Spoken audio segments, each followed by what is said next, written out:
All right. Hello, everybody.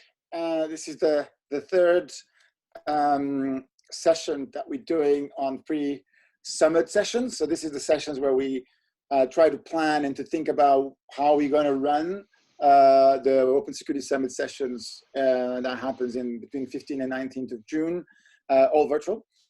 This is the third one we're doing. Actually, I would probably say that we're going to keep doing this for a while now, because I think there's a lot of a nice queue of topics. And actually, what I expect to see happening is actually more sessions that are going to start to be done on specific topics. So you can, I would say the topics or the tracks that have, a bigger energy. They probably want to have a session just on itself, like for example, the OWASP SAM or even ASCS. Right, that they can actually just have one preparation session for the summit. And because the key here is that the more we prepare for the summit, the better that energy and that ball of capability that we have, ball of energy that we can generate for the summit. The more we prepare, the more we do the work in advance, the more productive we will be, right? So let me just quickly walk you through some core concepts of the summit. And you should be able to see my presentation. You guys see that? Yep. Cool. Yep. So let me walk you through it. So this is the May 13th, the DevSecOps Security Champions and OWASP Projects. So yeah, welcome to this session. So just very quickly, right? The summit is this kind of place that, if you can think about it, it's where we really try to come and collaborate, right? It's where the best kind of security minds and not necessarily minds, all minds, right, come together to collaborate. We're trying to solve hard problems, and it's really that epicenter of security experts, developers, users, agile coach, right? Government agencies, vendors, they kind of all come together to work, right? And the key part is, this is where you find those like-minded individuals that are as passionate about what you are passionate, in one place, right? And that's when magic occurs, when we do that, right? And I view that the summit responsibility is just to create this environment that is designed for maximum synergies and collaboration, right? It's all about, the participant is, what can we do to make the participant experience better? How can we put those participants together in a way that they create an amazing thing? I always find that the best thing about conferences is what we call LobbyCon, is the part of the lobby when you meet those individuals that you have that spectacular conversational catch up. Well, the summit is that on steroids, right? We try to maximize those. The previous ones were on site, so we could do a lot of things on site. Now this one is all offline, which introduces some challenges, but also I think some amazing opportunities, right? So this is the 6th edition. This one is 100% online. Here are the 5 previous editions that we've done, right? It's quite interesting to even see the history. There's a number of key players now on the industry that, they're all part of this community. So we should be able to now actually bring a lot of them on board, right? Again, because, they have also experience, but also, bring new blood and collaborate. So everything is online now, it's remote between 15 and 19, although we're going to introduce an interesting variation to this, where basically we want to work together, collaborate to create amazing outcomes. So that's the point. The point is, if you have this amazing talent coming together to one place, what should they do, right? And I think our job in the summit preparation kind of environment is, what can we do to make that as much productive and as much a good experience as possible? We got some great feedback. I have to say it's my favorite event of the year, right? I kind of stopped liking conferences after a while. They kind of, became a bit of a repeating kind of thing, where actually the summit, in comparison, it's a spectacular event, right? We collaborate. OWASP is a good example, right? Like the amount of work that gets done for OWASP projects in the summits is off the charts, and you get to learn a lot, you get to move the needle, you get to see the synergies between the different OWASP projects, the different OWASP leaders contributing. It's really cool, right? So the way it works is we got a bunch of working sessions where you share knowledge, you create outcomes. It's kind of driven by the people who are doing it. You evolve ideas, you create something, and you really kind of focus on how can we get this mix of experts, practitioners, and participants to really create and work together. We also have some sessions which are more practical, like user sessions, very hands-on, like some of the ones that Bjorn's going to do on a juice shop, they kind of this, right? Like, but it's the key concept is no presentations, right? It's not about the 2-hour lecture. It's not about somebody's, talking for a long time. It's about if anything, a small intro, and then hands-on, people collaborating, people doing something. And I think we need to figure out the best way to do this. So we're using Zoom. Actually, Zoom has some cool features like breakout rooms and other things. So I think we need to figure out, as part of this summit, what is the best way to be productive in this sort of now completely online experience. We kind of map this sort of planning, for organizers, practitioners, and participants.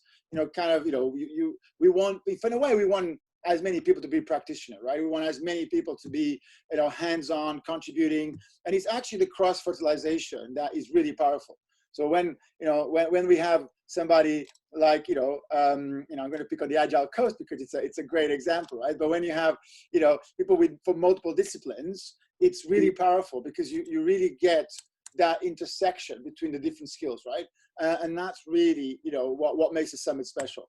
So why you want to create a session? The way to think about this is that you should be creating sessions that you care about. The summit has always been about, if you care about something, you're going to put energy into it. You'll be happy to speak about that to 2 persons or 3 person and people. And then, if you make it, about something you care about, we're going to find, and there's other people that will love that topic too, and they will join in, right? So that's what you want to think about. What are the things that you're super passionate about, and the problems, and even questions. I've created sessions about things that I want to learn, right? So I say, hey, I want to learn about this. Let me create a session on top, and then you get, people involved in it, right? And then, find what it is, and then we've mapped the content, etc.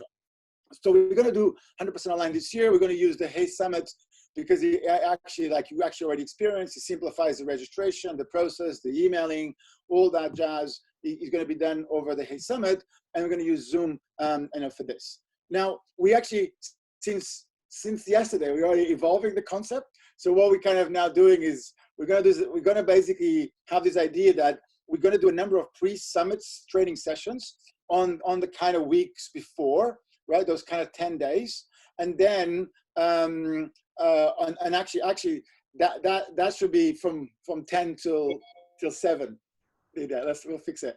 No, I think we're doing the training sessions throughout the day, right? But the logic is that, for the topics that I'll be covering on the summit, we want to do sessions on the week before that cover those topics so people get to learn. And these will probably be more traditional training sessions, right? But and then during the summit, we then kind of have this schedule that you can see there, where the idea is also here, is that we'll have blocks of 2 hours for each session, and then 1 hour break. So you got, 11 to 1, and then break for an hour, then 2 to 4, then 5 to 7, and then 8 to 10. And, for the US crowd, they could always do, 11 to 1, right? For the crowd on the other side, maybe they can try sooner.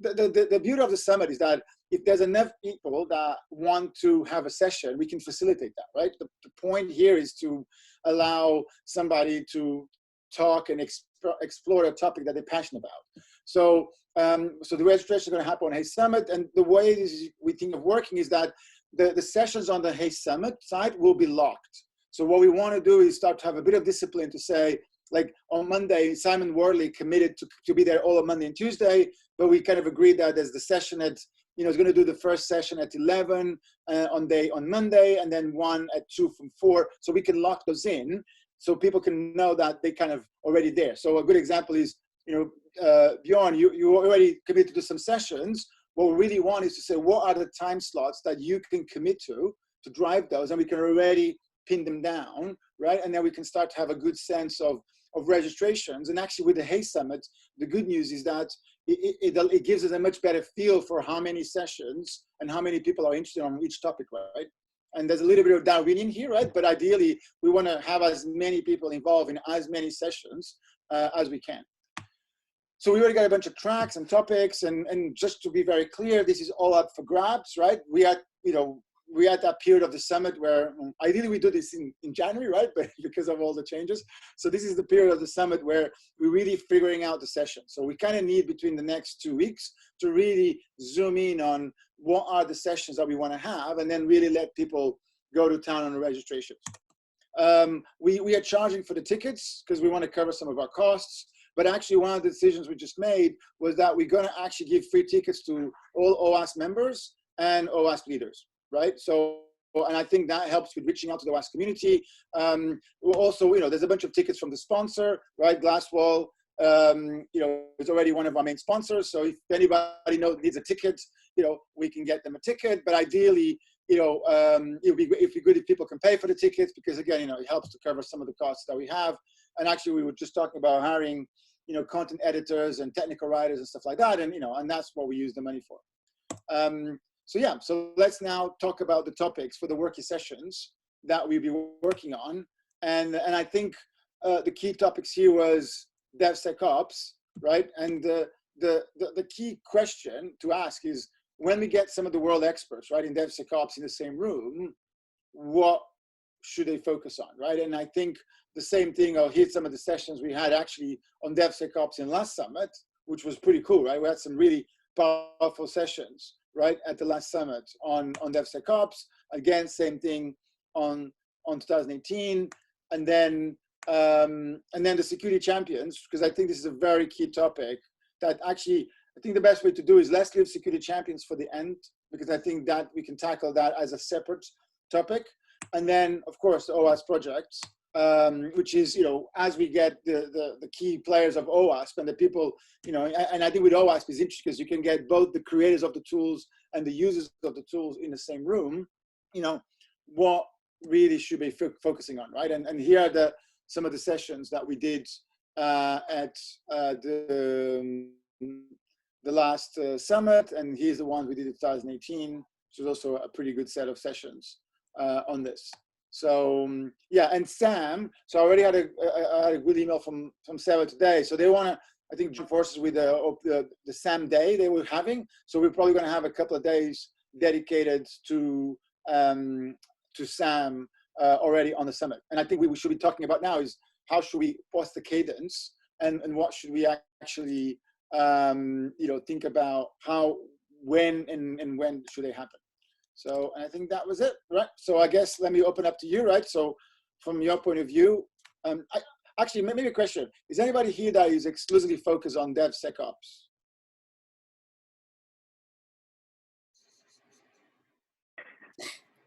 Focus on everything. All right. What about how you did DevSecOps? Yeah. Okay. Do you want to run the poll? I can run a poll. Yeah, run the poll.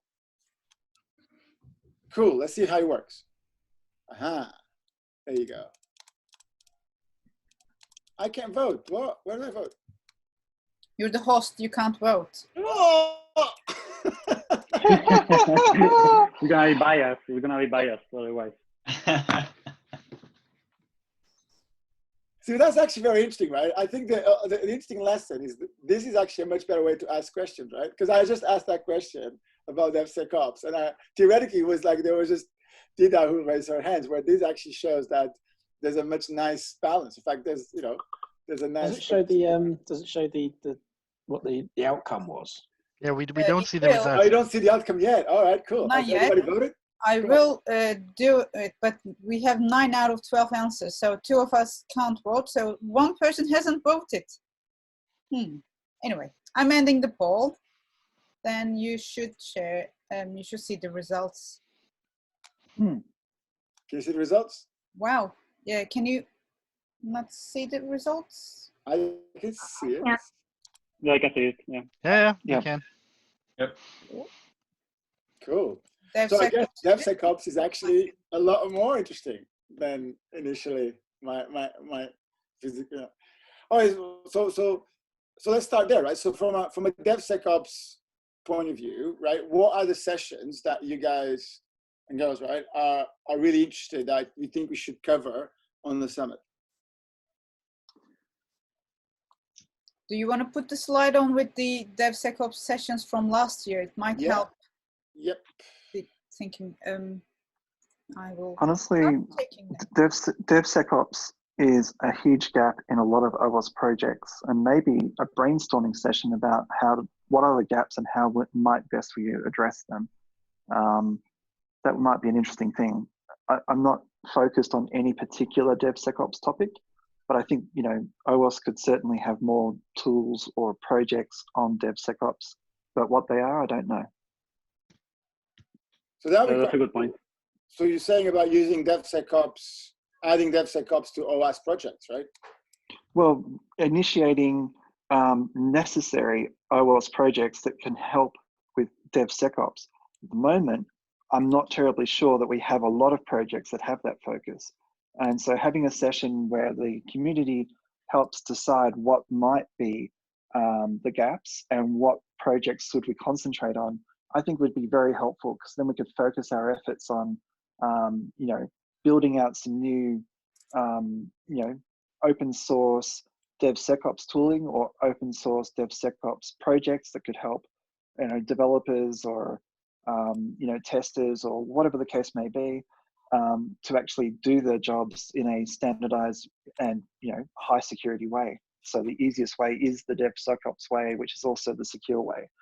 So is it like, at the, what projects do we already have and what projects are we missing to have? correct, yeah.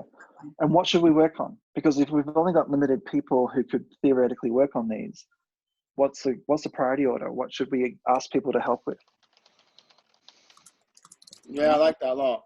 Do we still have an OWASP project manager or leader or whatever that, what's it called, coordinator? Yeah, it's Harold. And realistically, there's going to be some news. Is this session going to be broadcast? Yes, so don't share any news. Okay, so yeah, Harold is our project person, and it's his job to assist project leaders with anything they need. So if you need a new template or anything like that, that's what he's there for. Yeah. We actually do have one project that is completely focused on DevSecOps, which is Secure Codebox, which is an incubator project right now. So it's basically an AppSec pipeline in a box with lots of nice things. What was it called? Secure Codebox. Codebox. See, but I think so.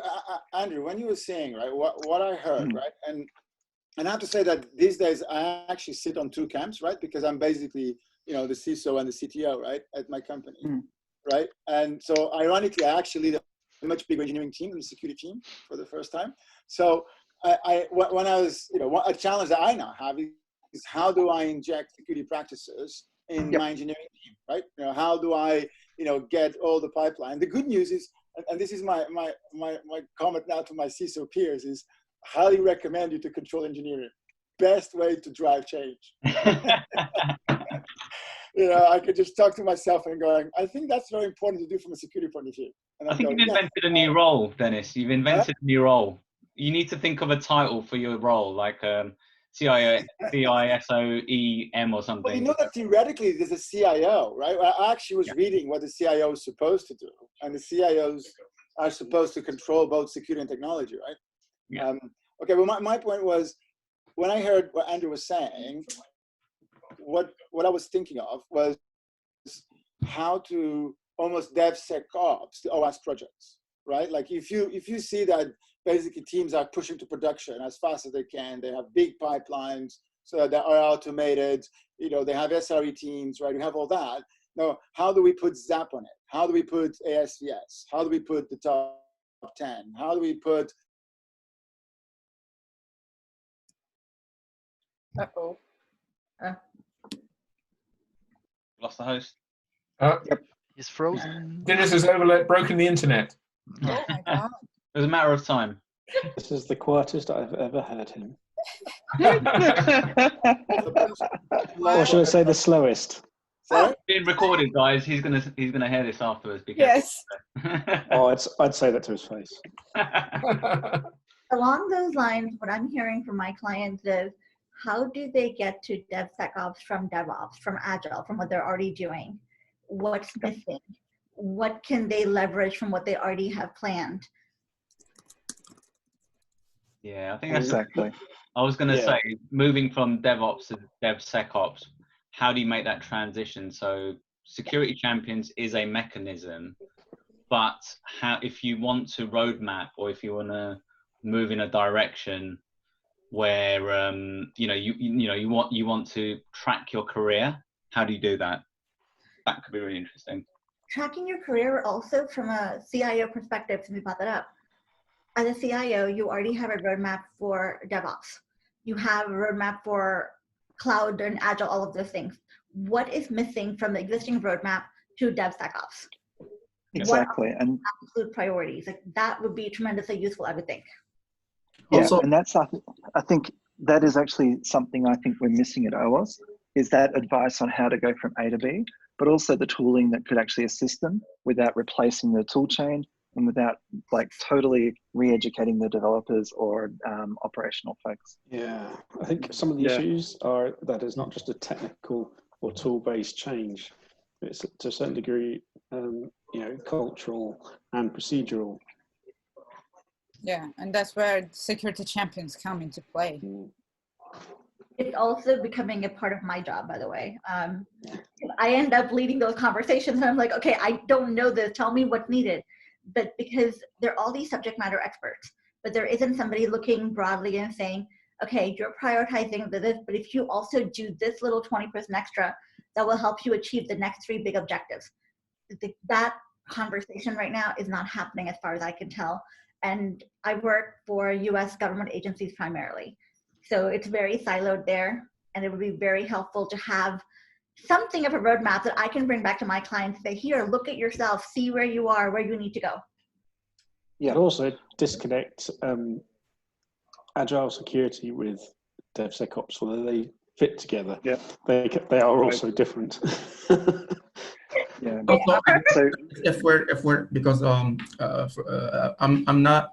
I don't have like a lot of experience with DevSecOps, SecOps, but I guess if we have sort of standards or that shape the because when I heard like a lot of people talking about DevSecOps, we're always talking about tools, DevSecOps tools. But is there already a standard or a bunch of requirements, like guidelines that you can use to at least understand what do you need, and then The product event implementation or what tools we can use? Like, first of all, we need like some basic requirement to organize.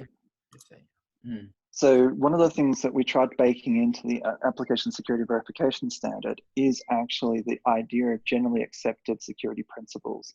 And if we align those along DevSecOps and then figure out what tools do we need to make that possible. So figure out, for example, with the ASVS, here is a bunch of Gherkin tests that you can implement that implement the ASVS as a pattern, but what tool do we actually help them with? And how do we do that in a scalable way?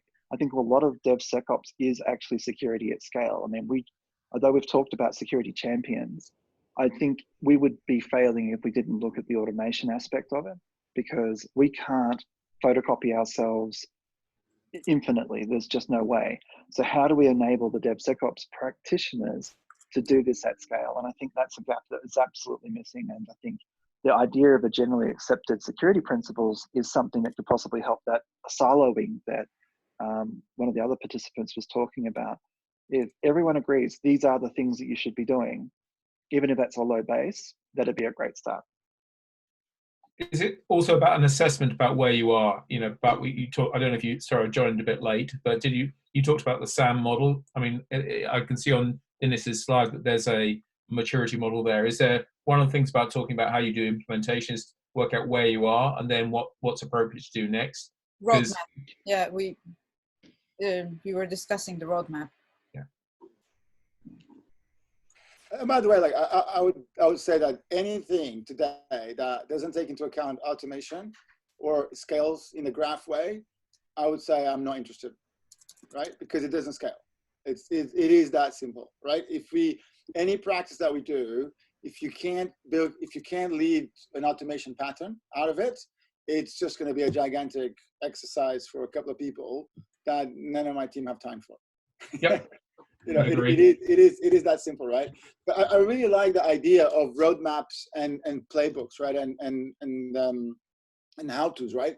Because that's what scales, right? If we could show, hey, if you're here, this is how you go from A to B, right? And look, ASVF is a perfect example, right? It's an amazing list, but unless we can take that list and automate those checks, it just becomes a gigantic, thing. In fact, if I can easily filter them out and see what are the 10 things I care about out of SES. In fact, Ben, have you open sourced your stuff?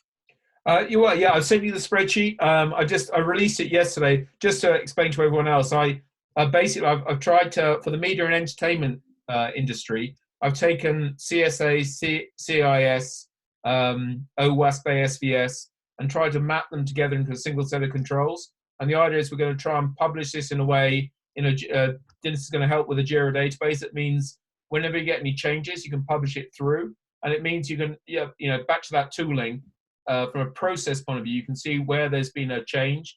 We're also going to tie it into an ISAC, which is the media and entertainment ISAC. So you've got, incoming threats, and then you can update your risk register. So I think part of this is around automating that documentation stack, and so that you can continuously test and audit, not having to rely on the expert auditor coming in and telling where you're going wrong.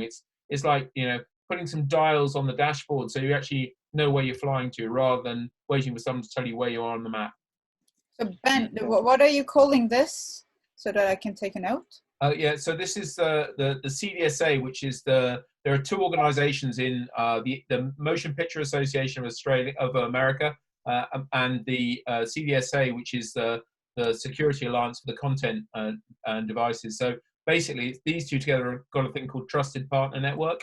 And we've been working on this control set, and then talking to Dennis about open sourcing this so we could publish this out into Jira and Confluence as a start. Because I think probably if you take Jira as a documentation database, Confluence as a documentation database, and Jira as a way of doing the graphing, then I think you've got a very solid match with what most people are using. I mean, there will be some variation, but by and large, most people I've come across doing Agile are in that space. It seems to be the universal tool.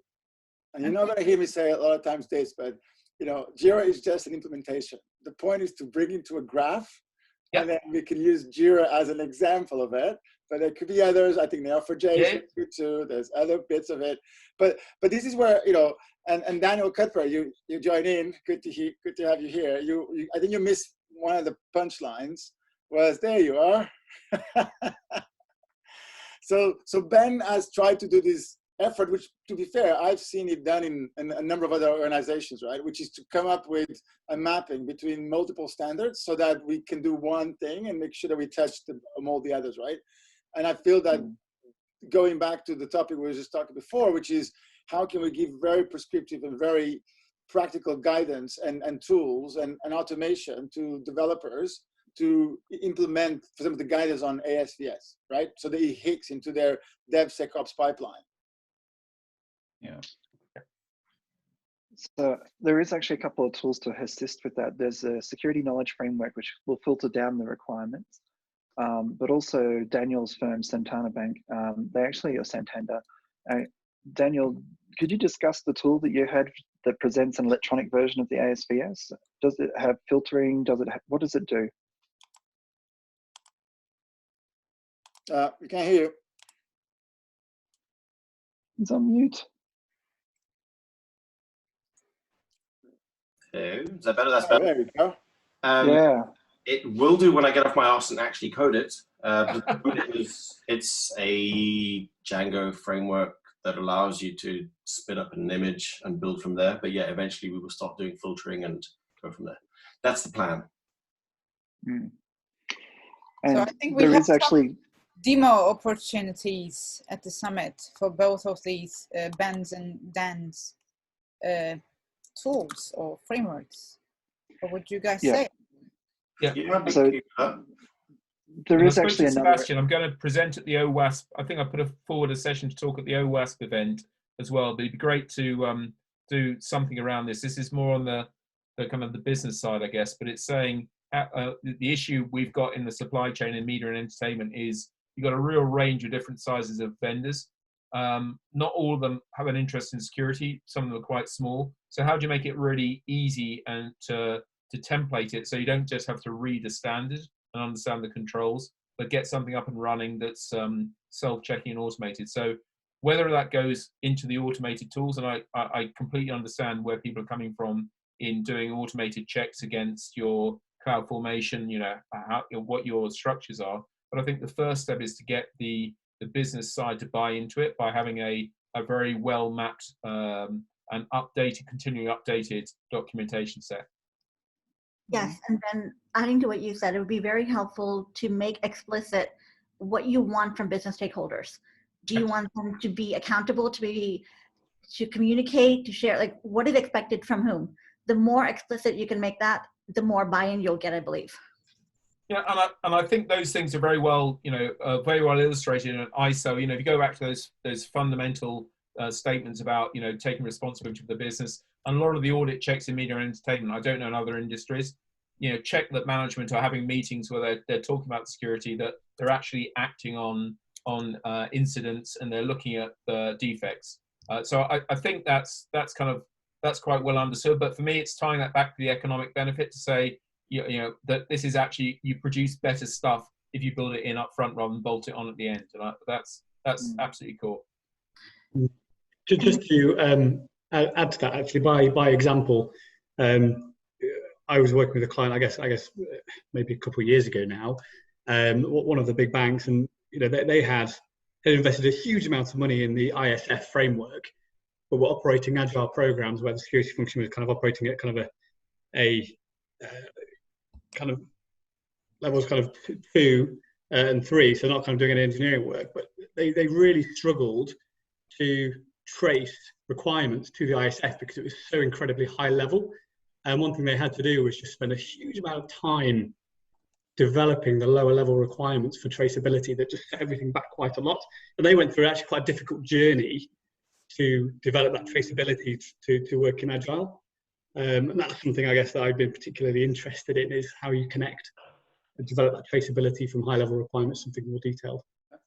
Look, I could tell I need that. Like, we already spend as a company weeks of work answering third-party vendor questionnaires, right, on the security of our platform, right, and what we do and everything else, right? I want to automate the whole freaking thing, right? I want to publish it, and I'll be able to say, we do this, we do that, here's the evidence, here's the information. I'll be able to say that, when we do the security practices, when we do our DevSecOps, I want to point it all the way to an ISO standard, to a SOC 2 standard, to PCI, to that thing, and say, and actually be able to have, in a way, the data to say, look, we're not SOC 2 compliant because we don't do these 10 things, right? We're not ISO 27 compliant because we don't do those 20 things, but we believe that those 20 things don't matter in that environment, right? But I think if we can connect those activities, if you can connect, and this is the thing, right? Like, I need a business case to implement an ASVS line, right? Like, I need to be able to connect that piece of work with, real business value, right? If I don't do that, then I'm always using my security credits, right? I'm always using that extra, energy, which shouldn't need to be used. It should be very obvious why you do X, Y, Z. And it's easy to do when places you've been exploited or it's more obvious, but for it to scale, I think connecting with the standards is absolutely fundamental. Yeah. And also, does it make you more money? Does it save you headcount? Or does it take away a quantifiable risk where, what you spend on it is less than the likelihood times the impact of the risk? And it's down to economics. I think speaking to the business community, that's the important thing.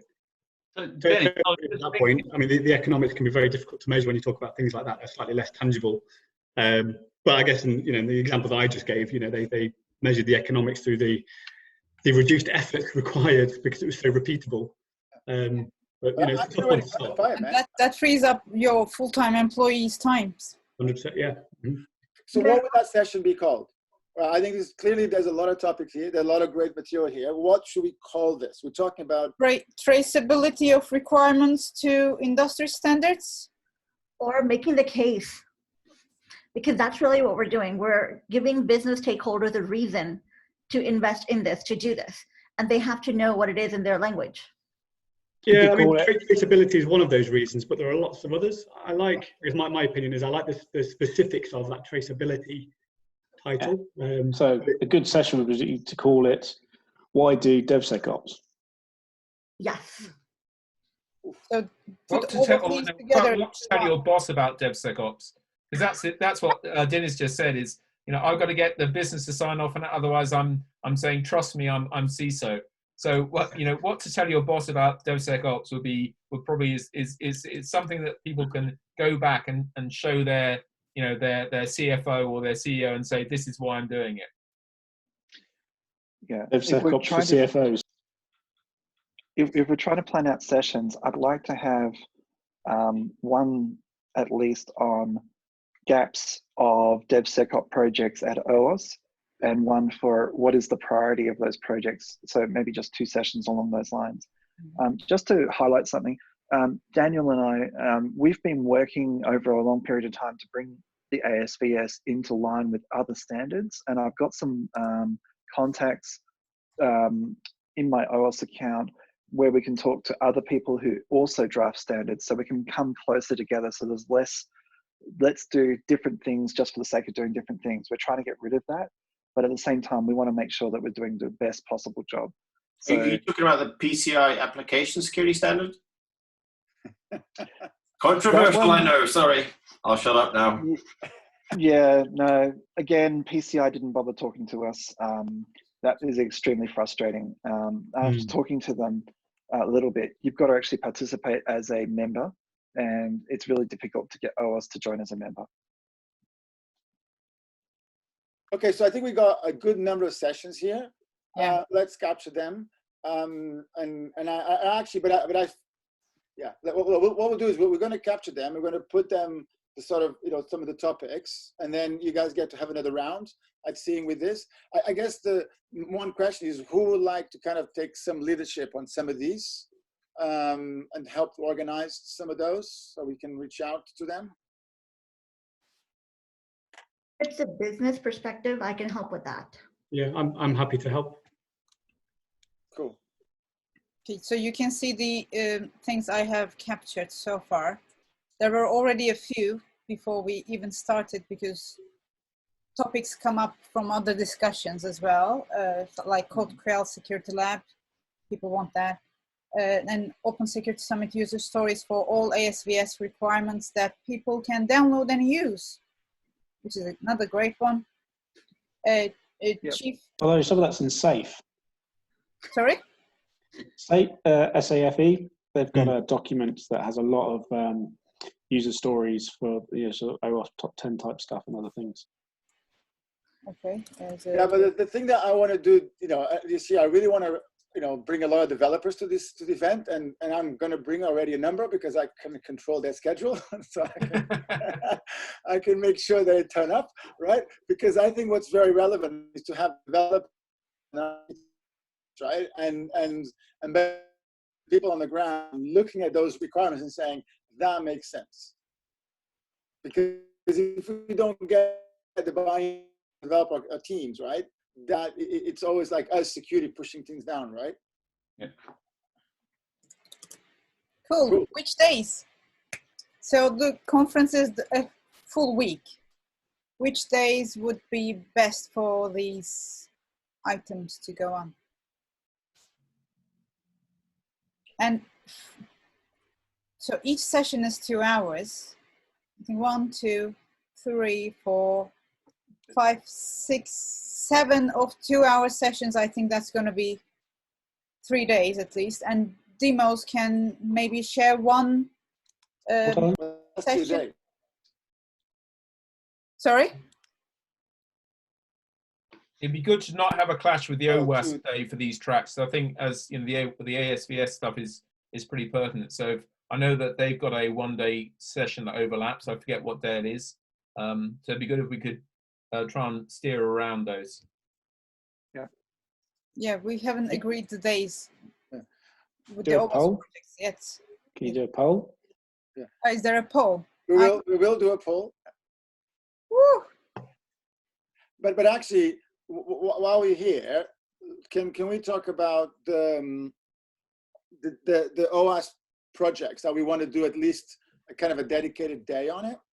So I think clearly we got Juice Shop already, right? So Juice, Bjorn already mapped a whole bunch of stuff that he wants to do. And that's just the training style sessions. So we could actually also do some work stuff. So yeah, because look, I would love to do a session, right, on on the juice shop on actually the deployment of it, right? Like how to embed it in a kind of the security champions practices, how to put it as part of a development onboarding program, like all the, how can I, for example, show them all my developers I've gone through a juice shop sort of certification almost process, right? So I can say that, all my team had good experience in, in both, breaking and then fixing applications. Yeah, that would even be part of the integration session that I set up, because Juice Shop can now inform your learning platform or module or whatever you have about the progress the hackers are making. Yeah. So. No, that'll be quite good. So in the end, we can probably fill an entire day with Juice Shop topics. Yes. Because I think the Juice Shop fits really well with the Security Champions track. Right? Because I think this juice shop is the perfect place for a security champion to start with, for them to learn how to break stuff, learn how to set it up, and even a bit of DevSecOps, right? A bit of SecOps, right? Or DevOps, right? How to actually run the thing and put it on multiple cloud providers and all that jazz, right? I think it's a good thing. So what's a good day for you on that week? I'm mostly available the entire week, so not a yeah. I'm not restricted yet in that week. It's too far away to be restricted. I didn't plan any vacation anywhere, so. That's probably a good thing, given the yeah. Yeah, it's quite funny. I used to say that the advantage of the summit is that we got everybody in one place and we put in the middle of reasonably nowhere, so they cannot go anywhere. But I think given the current situation, it's kind of like everybody's home now, right? Yeah. So what I originally offered is to have the Juice Shop sessions basically spread across the entire week, always at the same time. But I guess it would also work if we just define one day for Juice Shop stuff only. That's also fine for me. Yeah, cool. I think that comes from you, right? Because I feel that you are the key player there, right? So it's almost like you determine the one. So maybe by the end of next week or something, right? As we start to zoom in on the schedule, you kind of make a call on which day you prefer to be. Yeah, can do. Well, just one small question. I also submitted a very basic introduction training session, and that would rather be in the week before, right? Yes, correct. Okay, good. And actually, that makes sense. To run multiple sessions, but I don't think ideally even you shouldn't be running all of them, right? Like I think Juice Shop is something that should be mandatory for every developer, right? Literally, I think is one of those things where every dev they should have two sessions. The first session is break it, and then actually try to fix it. And even actually, ironically, the architecture of Juice Shop is also worth actually learning, because you actually done some really good things behind the scenes, and it's a Node.js application, right? So it's actually quite a good thing. So ideally, I wanted to run multiple sessions on the week before. Maybe that's always at the same time, right? So people can then start to fill their schedule. And this is like a training, right? So then we'll see who else wants to, how many people subscribe, right? So if you have, a lot of subscriptions, we run it. If you don't, we don't. Yep. So for ASPS, since we have two of the key players here, Andrew and Daniel, can you guys look at your schedule and give us some block of times that you can commit to be around for ASVS sessions?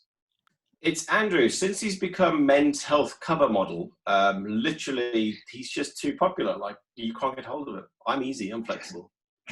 I'm currently between gigs, so the reality is my schedule is relatively open. And I prefer, because we've got Josh and Daniel. Daniel's obviously in UK. Anything that works well for Daniel works well for me at the moment, because I'm completely open.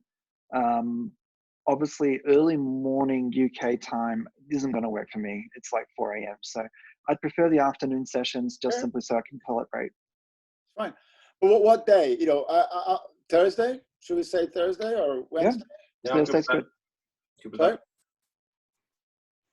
Okay, so it looks like we're gonna try to put these scatter both OWASP and DevSecOps sessions, Tuesdays, Thursdays, and maybe Wednesdays.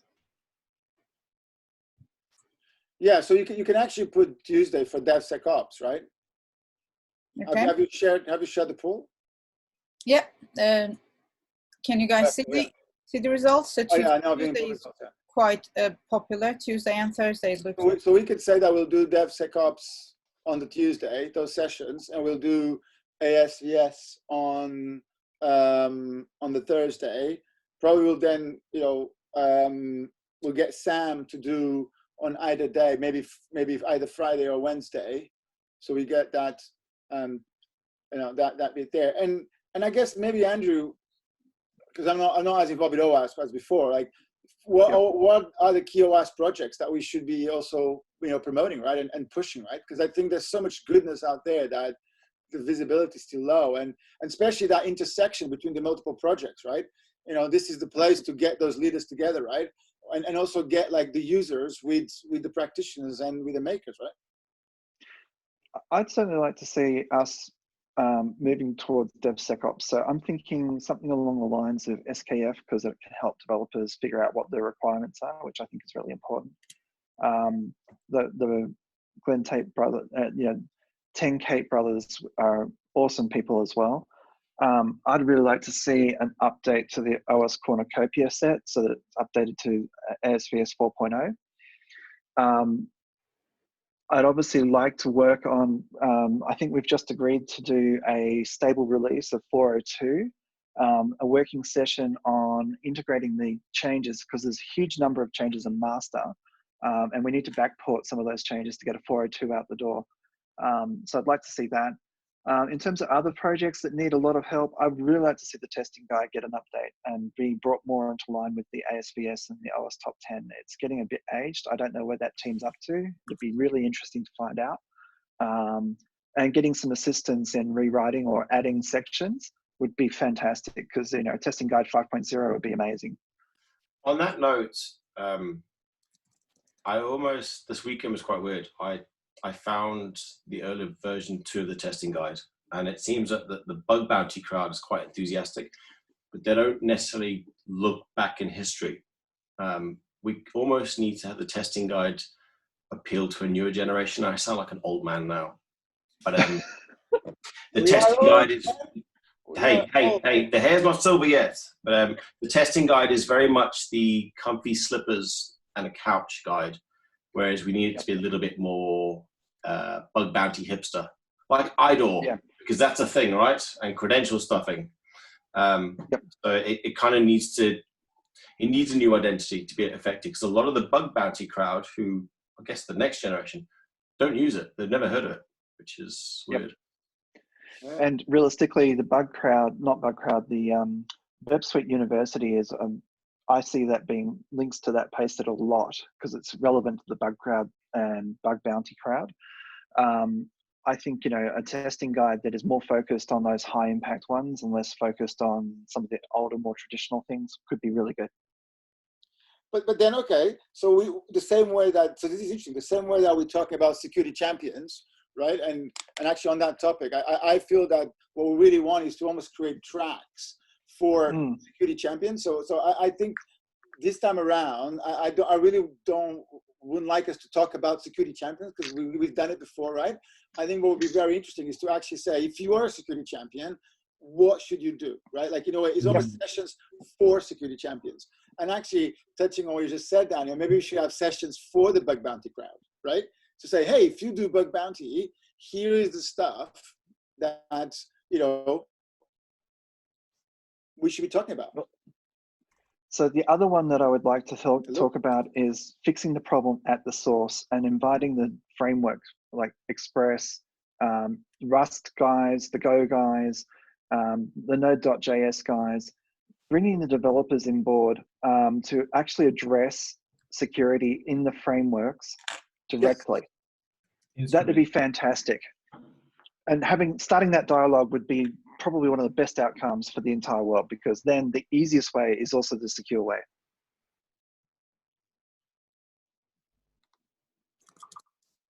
Well, look at React, right? Exactly. Yep. That's a great topic, security in the frameworks, right? Where we get the frameworks to actually be in the same place, that, with the security experts, right? And the engineers, right? So many of those large projects already have a security team, but how do we get them on board to actually redress some of the most exploited issues? Yep. Do you have any names you could share that we can reach out? I could find out. I could find out. That takes me to my last slide. Can you guys see this? No, because I overtook, sorry. Can I ask a question just on getting the framework guys in on security? What's happened with things like, you know, incentives? What do we do to incentivize that kind of behavior and contribution? That's an extremely fine question. Which framework, sorry? So we're talking about the kind of the Node.js guys, the Go guys, the Rust guys, getting them involved in security. So, you know, it's in there from the beginning and it's from almost their perspective. Let's say. I was wondering what incentives exist beyond their willingness. So what can be done to intrinsically motivate that crowd into this?